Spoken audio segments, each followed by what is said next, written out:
स्तंभ को अपने कदमों के नीचे दबाना चाहती है, पत्रकारिता का गला घोटना चाहती है। आम आदमी पार्टी इसकी भर्त्सना करती है, निंदा करती है।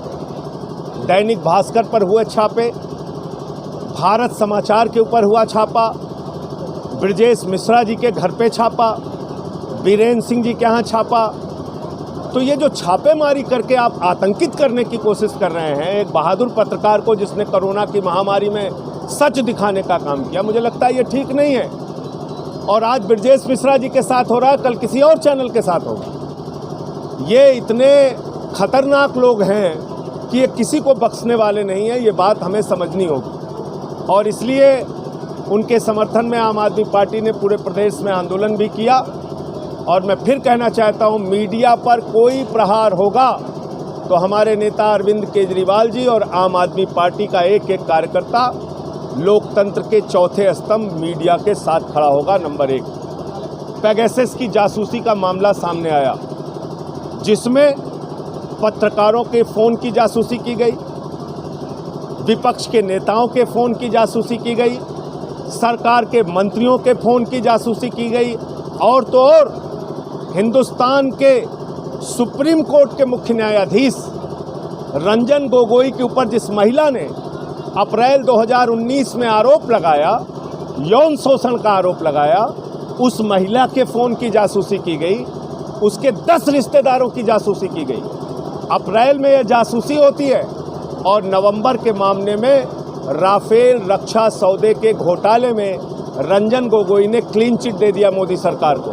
इसका मतलब ब्लैकमेल करके रंजन गोगोई को राफेल रक्षा सौदे के मामले में, भारत माता के रक्षा सौदे में जो दलाली खाई गई थी, उसमें क्लीन चिट लेने का काम किया गया। दूसरी बात, भारतीय जनता पार्टी एक चंदा चोर और मनहूस पार्टी है। राम के नाम पर चंदा चोरी किया इन लोगों ने। प्रभु श्री राम, मर्यादा पुरुषोत्तम श्री राम का मंदिर 1.5 साल से नहीं बन पा रहा है, क्योंकि मंदिर बनाने में भाजपा की आस्था नहीं है, उनकी आस्था चंदा चोरी में है। 2 करोड़ की ज़मीन 18.5 करोड़ में बेचते हैं, 20 लाख की ज़मीन 2.5 करोड़ में बेचते हैं। 10-10 गुना दाम पर राम के नाम पर ज़मीन बेची जा रही है और दलाली खाई जा रही है। इसलिए इस पार्टी से सावधान रहने की ज़रूरत है। जो राम के नहीं हुए वो आम के क्या होंगे। जो लोग शमशान बनाने की विचारधारा रखते हैं, जो अपने भाषणों में खुलेआम कहते हैं गांव-गांव में हमें शमशान बनाना है, ऐसी भारतीय जनता पार्टी की विचारधारा को शमशान में उत्तर प्रदेश की जनता तिलांजलि देने का काम करेगी। इनको इस बार राजनीति के कूड़ेदान में फेंकने का काम करेगी। आदित्यनाथ जी प्रतिशोध की राजनीति कर रहे हैं।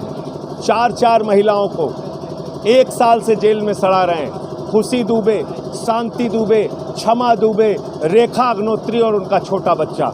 क्या गुनाह है उनका? FIR में नाम तक नहीं था, लेकिन 4 महिला और 1 बच्चे को 1 साल से प्रतिशोध और नफरत की राजनीति के कारण उन्होंने जेल में रखा हुआ है। आज महंगाई चरम पर है। 200 रुपये के पार सरसों का तेल, 100 रुपये के पार पेट्रोल डीजल। तो ये हालत उत्तर प्रदेश और देश में महंगाई की हो गई है।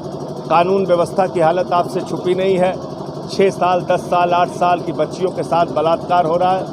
मैं सिर्फ इतना कहना चाहता हूँ, हर इंसान को जगना होगा और केजरीवाल का जो मॉडल है 300 यूनिट बिजली फ्री का, फ्री शिक्षा का, फ्री स्वास्थ्य का, बेरोजगारी भत्ता का, किसानों के फसल के दाम का, नौजवानों के नौकरी का, उस मॉडल पे हम उत्तर प्रदेश में 2022 का चुनाव लड़ेंगे और ये सदस्यता अभियान उसमें एक बड़ी भूमिका निभाएगा।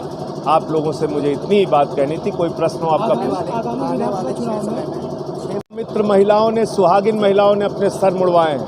आंगनबाड़ी की बात अगर हम करें, देश की सबसे पहली सरकार है जिसने आंगनबाड़ी को इतनी तनख्वाह देने का काम दिल्ली में किया।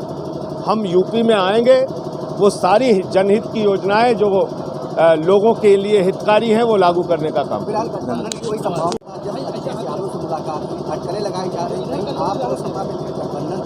देखिए, उस मुलाकात का संदर्भ मैं कई बार बता चुका हूँ, फिर दोहरा दे रहा हूँ।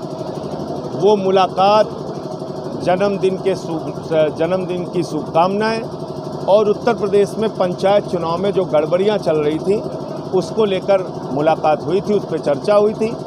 उन्होंने अपने 5 साल के कार्यकाल के बारे में जो अच्छे काम किए थे उसकी चर्चा उन्होंने की। मैंने उनसे दिल्ली मॉडल की चर्चा की। बात यहाँ तक सीमित रही। आगे कोई बात होगी तो बताएंगे। अभी हम फिलहाल अपनी 403 विधानसभाओं पे तैयारी कर रहे हैं। मेंबरशिप का अभियान चल रहा है।